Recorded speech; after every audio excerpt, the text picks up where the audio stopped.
as I was saying, I would encourage everybody who is a gay, lesbian, transgender, anywhere you fit on the spectrum, definitely continue to be you authentically and find mentors. Find mentors, read up on your history. Remember that we come from a long line of strong ancestors. I don't care if you're Asian, I don't care if you're black, I don't care if you are of Bengali descent. We come from a long line of strong folks who toiled and struggled and worked for us to be here.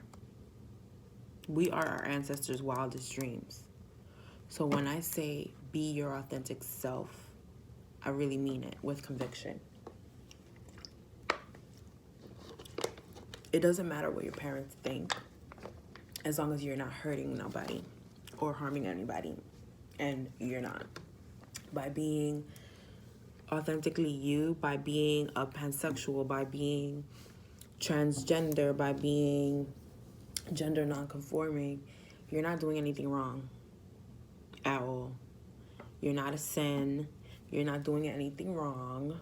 And just continue to find mentorship in other folks. You will run into people who you're gonna find community with and communion with, but always focus on you and always focus on being the best you can be and finding yourself. I'm not saying don't surround yourself with amazing people that are queer, but I just really want you to remember who you are and become a stronger person every day more and more by just looking. You can look up to different role models. If you got to talk to your friends about what is the things that you're feeling, vent. If your parents allow you, you can hang up your rainbow flag in your room. You can hang up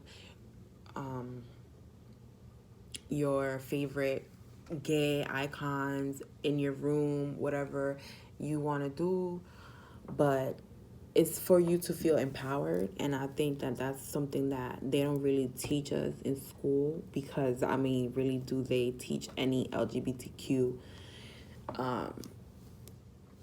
anything? Because I feel like that brings me to my other point, is that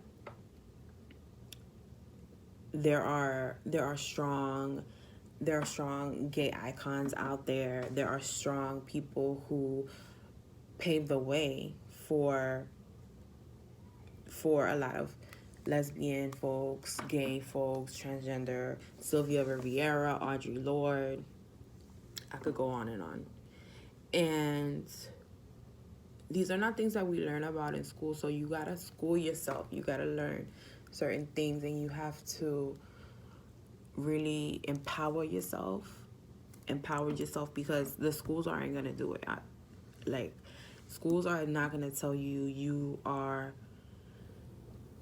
a strong LGBTQI plus person and you are brave and you are living your authentic life. You're being your authentic you, and that's beautiful. Institutions are not going to tell you that. Institutions are not going to give you the tools you need. So you got to go find the tools you need. What I did is I did major in Latin American Latino studies in college, because I wanted to learn more about, like I said, my culture. And that does include gay culture as well, because there are a lot of gay icons that were in the Latino community as well.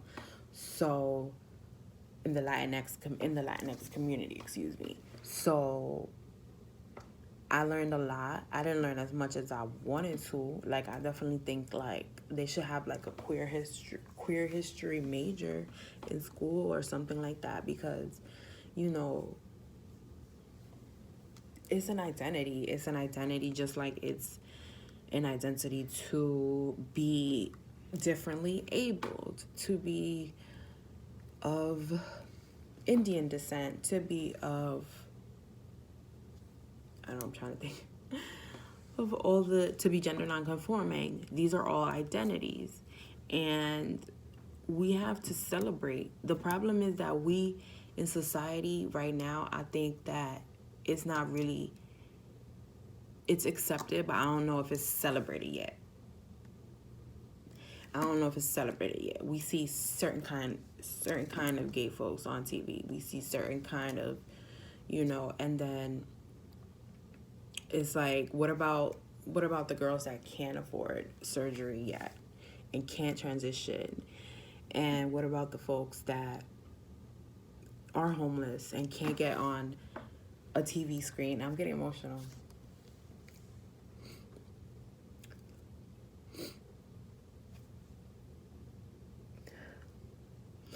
Just be you and don't ever give up. Don't ever give up, because one day